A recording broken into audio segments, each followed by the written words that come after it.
Hi guys, welcome to Pakistani Father and Son तो Reaction. कैसे आप सब। मेरा नाम वजाहत है। मैं नदीम। तो यार भाई साहब आज हम रिएक्ट करने वाले हैं दो देशों के सबसे बड़े मेगा प्रोजेक्ट्स पर, पाकिस्तान के भी और इंडिया के भी। अच्छा। और एंड में देखेंगे कि भाई साहब आने वाला फ्यूचर किसका है? किसका है, किस देश का ब्राइट है। क्योंकि भाई साहब पाकिस्तान की इस टाइम सिचुएशन तो ऐसी कि आटा खाने को नहीं है, हाँ। लेकिन अब फ्यूचर के प्रोजेक्ट्स देखते हैं भाई पाकिस्तान के कौन कौन से? हाँ, और भाई इंडिया के फिर देखते हैं भाई साहब। इंडिया तो भाई साहब रिसेंटली बड़ा ब्राइट जा रहा है, तो कौन करते हैं स्टार्ट। गुज़श्ता 2 दिहाइयों में पाकिस्तान को इकोनॉमिक चैलेंजेस का सामना है, जैसे कि inflation, low growth rate, large trade deficit और बढ़ते हुए कर्ज शामिल हैं। मुल्क गुर्बत, बेरोजगारी और नाकिस इंफ्रास्ट्रक्चर का भी शिकार है, जिन्होंने इसकी तरक्की की सलाहियत को महदूद किया। इसके साथ पाकिस्तान में सियासी अदम इस्तेहकाम और सलामती के मसाइल ने भी माशी सूरत हाल को मजीद खराब कर दिया है। इन सब मसाइल के बावजूद पाकिस्तान बहुत से मेगा प्रोजेक्ट्स पर काम कर रहा है, जो पाकिस्तान की इकोनॉमी को बूस्ट देने की सलाहियत रखते हैं। आज की इस वीडियो में हम 5 बड़े मंसूबों का जिक्र करने वाले हैं, जिनको अगर बगैर किसी रुकावट के वक्त पर कंप्लीट और इन्हें सियासत और करप्शन की नजर होने से बचाया जाए तो ये मंसूबे पाकिस्तान को तरक्की याफ्ता ममालिक के ट्रैक पर ला सकते हैं। पहले नंबर पर चीन पाकिस्तान इक्तिसादी राहदारी CPEC और बेल्ट एंड रोड इनिशिएटिव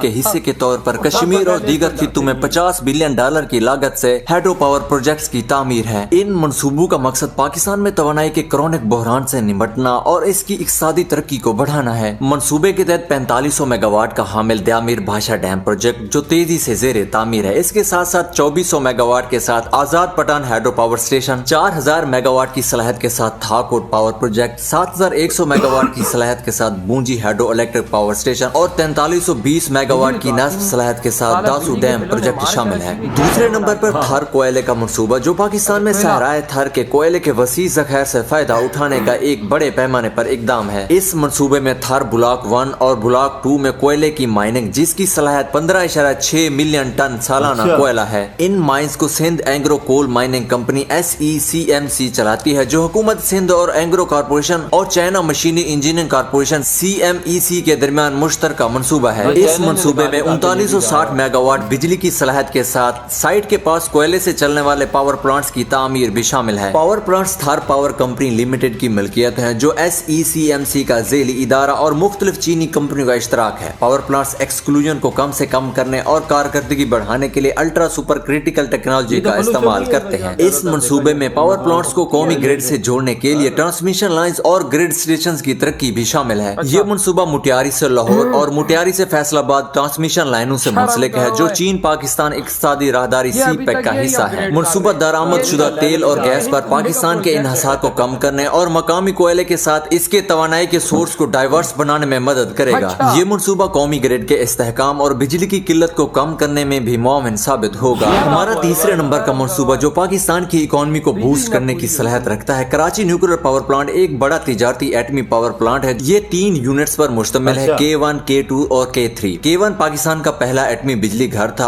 और इसने 1972 में 137 मेगावाट की सलाहियत के साथ काम शुरू किया था। ये कैनेडियन टेक्नोलॉजी पर मबनी था। इसे कनाडा और international atomic energy agency IAEA के ताउन से बनाया गया। इसे 50 साल की सर्विस के बाद 2021 में बंद कर दिया गया था। K2 एक नया जोहरी पावर प्लांट है, जिसने 2021 में कमर्शियल ऑपरेशन शुरू किया, जिसकी बिजली पैदा करने की सलाहियत 1100 मेगावाट है। ये चीनी ACP1000 टेक्नोलॉजी पर मबनी है, जो कि pressurized water reactor PWR technology का जनरेशन 3 वर्जन है। ये हिफाजत और कारकर्दगी को बढ़ाने के लिए गैर फाल हिफाजती निजाम इस्तेमाल करता है। ये चीन और IAEA की फिनांसिंग और सरमायाकारी से बनाया गया था। K3 न्यूक्लियर पावर प्लांट, जिसकी सलाहियत 1100 मेगावाट है, ये डिजाइन और टेक्नोलॉजी में K2 जैसा ही है और इसे भी चीन और IAEA के ताउन से बनाया गया था। इसने 2022 में ग्रिड कनेक्शन हासिल किया। चौथे नंबर पर ML1 रेलवे मंसूबा है, जो पाकिस्तान के रेलवे इंफ्रास्ट्रक्चर को बेहतर बनाएगा। इस मंसूबे के तहत मौजूदा रेलवे लाइनों को अपग्रेड और नई लाइनों को तामीर किया जाएगा। मंसूबे पर तकरीबन $9 बिलियन लागत आने की तवक्को है और इसकी माली आनत चीनी हुकूमत करेगी। ML1 मंसूबा चीन पाकिस्तान इक्तिसादी राहदारी CPEC का हिस्सा है और इसका मकसद दोनों ममालिक के दरमियान रवाबित और तिजारत को बढ़ाना है। ये मंसूबा पाकिस्तान के लिए माशी और समाजी फवायद भी फराहम करेगा। ML1 प्रोजेक्ट को 3 मरहल में तकसीम किया गया है। पहला मरहला कराची से पिशावर तक मौजूदा रेलवे लाइन को अपग्रेड करेगा, जिसकी कुल लंबाई 1680 किलोमीटर है। इस मरहले में हवेलियां के करीब एक नई ड्राई पोर्ट की तामीर और लाहौर में वाल्टन एकेडमी की बहाली भी शामिल है। ये मरहला 2026 तक मुकम्मल होने की उम्मीद है और इससे ट्रेनों की रफ्तार 65 से 105 किलोमीटर से बढ़कर 120 किलोमीटर फी घंटा हो जाएगी। फेज 2 में हैदराबाद से सक्खर तक एक नई रेलवे लाइन तामीर की जाएगी जिसकी लंबाई 296 किलोमीटर होगी। इस मरहले में दरिया सिंध पर एक नया रेलवे पुल की तामीर और रूट के साथ मौजूदा रेलवे स्टेशनों की अपग्रेडेशन भी शामिल होगी। ये मरहला 2028 तक मुकम्मल होने की उम्मीद है। फेज 3 में सक्खर से पिशावर तक एक नई रेलवे लाइन की तामीर की जाएगी जिसकी कुल लंबाई 560 किलोमीटर होगी। इस मरहले में दरिया चनाब पर एक नया रेलवे पुल की तामीर और रूट के साथ मौजूदा रेलवे स्टेशनों की अपग्रेडेशन भी शामिल है। ये मरहला 2030 तक मुकम्मल होने की उम्मीद है और इससे ट्रेनों की रफ्तार 160 किलोमीटर फी घंटा हो जाएगी। ML1 मंसूबा पाकिस्तान की तारीख के सबसे बड़े एम्बिशियस रेलवे मंसूबों में से एक और सी पैक का अहम जुजू है। इस मंसूबे का मकसद रेलवे के शोबे को जदीद बनाना और लाखों पाकिस्तानियों को काबिल एतमाद और सस्ती नकलो हमल फराहम करना है। हमारा 5वां मंसूबा ग्वादर पोर्ट जो पाकिस्तान की तिजारत और तरक्की के लिए स्ट्रेटेजिक लिहाज से चीन पाकिस्तान इकोनॉमिक कॉरिडोर सी पैक का एक अहम जुज है। ये अरबों डॉलर के बेसिक स्ट्रक्चर का मंसूबा है जिसका मकसद चीन के मगरबी इलाकों को पाकिस्तान के रास्ते बहरे हिंद से मिलाना है। ग्वादर बंदरगाह की तारीख 1950 की दहाई से है जब पाकिस्तान ने ओमान से ये इलाका हासिल किया था। ताहम 2000 की दहाई के अवैल तक ये बंदरगाह बड़ी हद तक गैर तरक्की याफ्ता रही जब पाकिस्तान ने चीन के साथ बंदरगाह की तामीर और इसे चलाने का मुआहदा किया था। बंदरगाह की तामीर का पहला मरहला 2006 में मुकम्मल हुआ जिसमें 4 मल्टीपर्पज बर्थ और ज्यादा से ज्यादा 12.5 मीटर का ड्राफ्ट था। दूसरा मरहला जो अभी जारी है जिसमें बंदरगाह की गुंजाइश को 100 बर्थों तक बढ़ाना, ज्यादा से ज्यादा 24.5 मीटर का ड्राफ्ट और गवादर के अंदर फ्री इकोनॉमिक जोन और एक स्पेशल इकोनॉमिक जोन बनाना है। और तीसरा मरहला जो मुस्तकबिल में तिजारत और ट्रांजिट के लिए एक इलाकाई मरकज के तौर पर बंदरगाह के किरदार को मजीद बढ़ाने का तस्वर है। गवादर पोर्ट के पाकिस्तान और खित्ते के लिए कई गुना फवैद है। सबसे पहले बंदरगाह पाकिस्तान की दरामदात और बरामदात के लिए एक मुतबादल रास्ता। विकासशील से विकसित बनने की राह में जिस तरह हमारा भारत तरक्की कर रहा है वो दिन दूर नहीं जब हम भी अमेरिका की तरह हर कदम पर आगे होंगे। आने वाले 10 सालों में हमारा भारत कई ऐसे प्रोजेक्ट्स को लॉन्च करने वाला है जो फ्यूचर ऑफ इंडिया की नींव रखेंगे। फिर चाहे वो पेट्रोल डीजल का सब्स्टिट्यूट निकालना हो या अंडर वाटर बुलेट ट्रेन बनाना या फिर एक वर्टिकल ब्रिज और मुंबई टूर के लिए रोपवे का कंस्ट्रक्शन करना, भारत हर कदम पर दुनिया से आगे रहेगा। तो दोस्तों ऐसे में आज हम आपको भारत में शुरू हुए उन टॉप 10 मेगा प्रोजेक्ट्स के बारे में बताने जा रहे हैं जो साल 2030 के अंत तक पूरी तरह से कंप्लीट हो जाएंगे। तो दोस्तों चलिए शुरू करते हैं और चलते हैं फ्यूचर ऑफ इंडिया के शानदार सफर पर। दोस्तों इंडिया के मेगा प्रोजेक्ट्स के बारे में जानने से पहले ये जान लीजिए कि फिलहाल हमारा भारत अपने गोल्डन फेज में है। अब ये गोल्डन फेज क्या होता है आप इसे सीधे तरीके से समझिए कि हमारे भारत के पास इस वक्त सबसे ज्यादा यूथ पॉपुलेशन मौजूद है, यानी कि अब हमारे पास और ज्यादा मौके हैं और ज्यादा अपॉर्चुनिटीज हैं जिन्हें हम आगे और बेहतर कर सकेंगे। जापान इतने कम समय में इतना हाईटेक कैसे हुआ? अपनी यूथ पॉपुलेशन की वजह से। लेकिन अब उसका ग्रोइंग पीरियड खत्म हो रहा है क्योंकि उस टाइम की यूथ पॉपुलेशन अब ओल्ड एज में जा चुकी है। लेकिन हमारा भारत अभी डेमोग्राफिक फेज में एंटर कर चुका है। हमारा ये वो टाइम है जब हम चाहें तो अपने देश को ऊंचाइयों तक पहुंचा सकते हैं। इसे समझने का सीधा तरीका ये है कि एक घर के 6 लोगों में से 4 कमाने वाले हों। तो ऐसा ही हाल फिलहाल हमारे देश का है। हमारे देश की वर्किंग पॉपुलेशन फिलहाल 65% है और डिपेंडेंट पॉपुलेशन केवल 35%। और आने वाले 2030 तक ये आंकड़ा अपने चरम पर होगा। तो आप समझ सकते हैं कि हमारा देश किस लेवल तक प्रोग्रेस कर सकता है। इसके अलावा भारत कई ऐसे सुपर प्रोजेक्ट्स को तैयार करने वाला है जो इंडिया की इकोनॉमी पावर को सुपर पावर बना देगा। और ये प्रोजेक्ट्स हैं नंबर 10 न्यू पंबन ब्रिज। दोस्तों तमिलनाडु का न्यू पंबन ब्रिज देश का पहला वर्टिकल सी ब्रिज बनने वाला है। ये लगभग 110 साल पुराने जर्जर पंबन ब्रिज को रिप्लेस करेगा जिसे 24 फरवरी 1914 को शुरू किया गया था। न्यू पंबन ब्रिज इंडिया की हाईटेक इंजीनियरिंग और टेक्नोलॉजी का एक जीता जागता उदाहरण है। और ये पंबन कैंटिलीवर ब्रिज तमिलनाडु के मंडपम शहर को पंबन आइलैंड और रामेश्वरम से जोड़ेगा। न्यू पंबन ब्रिज को पुराने ब्रिज से कई गुना ज्यादा बेहतर बनाने के लिए इसमें 18.3 मीटर के 100 स्पैन और 63 मीटर के एक नेविगेशनल स्पैम होंगे।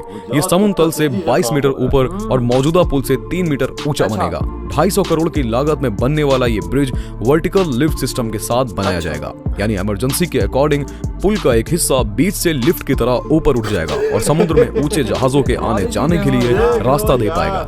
देश के पहले लिफ्ट वाले ब्रिज की बदौलत अब समुद्र के बीचों बीच 80 किलोमीटर की रफ्तार से ट्रेन दौड़ेगी और ये फ्यूचर ऑफ इंडिया की एक शानदार पेशकश है। Number 9, Mumbai to Dubai railway. दोस्तों इमेजिन कीजिए कि अंडर वाटर बुलेट ट्रेन के जरिए मुंबई से दुबई तक का सफर कर पाएं। इंडिया में सब सोचना दिन में सपने देखने जैसा है, लेकिन मोदी सरकार ने आपके सपने को पूरा करने के लिए कदम बढ़ा दिया है। दरअसल भारत सरकार और दुबई सरकार ने मिलकर हाइपर लूप और ड्राइवरलेस फ्लाइंग कार के बाद एक और बड़े प्रोजेक्ट पर काम करना शुरू कर दिया है, जो दुबई से मुंबई को अंडर वाटर सी के जरिए जोड़ने वाला है। इस प्रोजेक्ट के लिए अंडर वाटर सी में बुलेट ट्रेन की पाइपलाइन डालने का काम भी शुरू हो चुका है। ये पाइपलाइन तकरीबन 2000 किलोमीटर लंबी होने वाली है। बताया जा रहा है कि इस प्रोजेक्ट के जरिए यात्रियों के अलावा तेल और गैस सहित कई और चीजों को इंपोर्ट एक्सपोर्ट आसानी से कराया जाएगा और साथ ही बाढ़ आने की वजह से नर्मदा नदी का जो अपनी वेस्ट हो जाता है उस पानी को भी एक्सपोर्ट किया जा सकेगा। Number 8, Mumbai ropeway. Hill stations में पहाड़ियों पर ट्रैवल करने के लिए रोपवे आपने बहुत सारे देखे होंगे, लेकिन भारत जो नए रोपवे प्रोजेक्ट पर काम करने वाला है ये पहाड़ियों पर नहीं बल्कि समुद्र के ऊपर बनने वाला है और ये अनोखा 8 किलोमीटर लंबा रोपवे आपको भारत के ही मुंबई शहर में देखने को मिलेगा। इस रोपवे की मदद से मुंबई के पूर्वी तट से सेवरी और रायगढ़ से एलिफेंटा आइलैंड के बीच बनाया जाएगा। आमतौर पर किसी भी ट्रांसपोर्ट के जरिए इस दूरी को तय करने में 1 घंटे से ज्यादा का समय लगता है, लेकिन इस रोपवे से एलिफेंटा की गुफाओं का सफर केवल 14 मिनट में पूरा हो जाएगा। इस रोपवे का स्टार्टिंग पॉइंट सेवरी पोर्ट और एंडिंग पॉइंट मुंबई पोर्ट और रायगढ़ होगा। Number 7, Manipur railway station. दोस्तों अरुणाचल प्रदेश में भारत और चीन के बॉर्डर पर तनातनी के बीच मणिपुर और मिजोरम में भारत कई नई रेल परियोजनाओं पर काम कर रहा है, जिसके तहत मणिपुर में जिरीबाम से लेकर इंफाल तक की नई रेल लाइन बनाने का काम शुरू किया गया है। इस प्रोजेक्ट के तहत मणिपुर की राजधानी इंफाल देश के कई हिस्सों से जुड़ जाएगी और इस रेल परियोजना में 110 किलोमीटर लंबी रेल लाइन और 52 सुरंगें होंगी। 11 बड़े रेलवे स्टेशन बनाए जाएंगे। 141 मीटर की ऊंचाई वाले खंभों पर बन रहा ये पुल दुनिया में सबसे ऊंचा रेलवे पुल होगा, जिसमें करीब 14,322 करोड़ की लागत आएगी। फिलहाल इस प्रोजेक्ट का काम 90% पूरा हो चुका है। Number 6, ethanol projects. भविष्य में आने वाले पेट्रोल और डीजल की समस्या को देखते हुए भारत ने एथेनॉल प्रोजेक्ट को लॉन्च करने का विचार किया है और सरकार 1-2 नहीं बल्कि एक साथ 17 एथेनॉल प्लांट्स को लॉन्च करने वाली है। पेट्रोल और डीजल के बढ़ते दामों को देखकर सरकार ने इसका सब्स्टिट्यूट निकालने का फैसला किया है और ये एथेनॉल प्लांट्स इसी सब्स्टिट्यूट का एक हिस्सा है। मोदी सरकार ने बिहार में 17 एथेनॉल प्लांट्स एस्टैब्लिश भी कर दिए हैं, जो हर साल 35 करोड़ लीटर से भी ज्यादा ईंधन प्रोड्यूस करने वाले हैं। 30,000 करोड़ की लागत वाले ये प्रोजेक्ट बिहार के कुछ खास शहरों में शुरू किए जा रहे हैं ताकि देश के लोगों को सस्ता और पॉल्यूशन फ्री ईंधन आसानी से मिल सके। Number 5, dream city. Dream city यानी कि सपनों का शहर, लेकिन इंडिया की ये ड्रीम सिटी डायमंड्स रिसर्च और मर्केंटाइल सिटी है। गुजरात के सूरत शहर में बनने वाली ये ड्रीम सिटी एक डायमंड ट्रेडिंग हब होगा। दोस्तों सूरत पहले ही दुनिया भर में अपने डायमंड के लिए फेमस है और यहाँ पर पहले से ही 3500 से ज्यादा डायमंड प्रोसेसिंग यूनिट्स मौजूद हैं। मोदी सरकार का प्लान सूरत में इंटरनेशनल लेवल की डायमंड सिटी बनाना है, जो ड्रीम सिटी के जरिए पूरा किया जाएगा। 1,25,000 करोड़ की लागत वाला ये ड्रीम सिटी ये 810 हेक्टेयर में बनने वाला है, जिसमें कुल 10,000 ऑफिसेस होंगे और ये गुजरात की तीसरी स्मार्ट सिटी होगी। इस सिटी में ज्यादातर पॉलिश डायमंड का ट्रेड होगा, जिसके चलते ये भारत का दूसरा सबसे बड़ा डायमंड मार्केट बनेगा।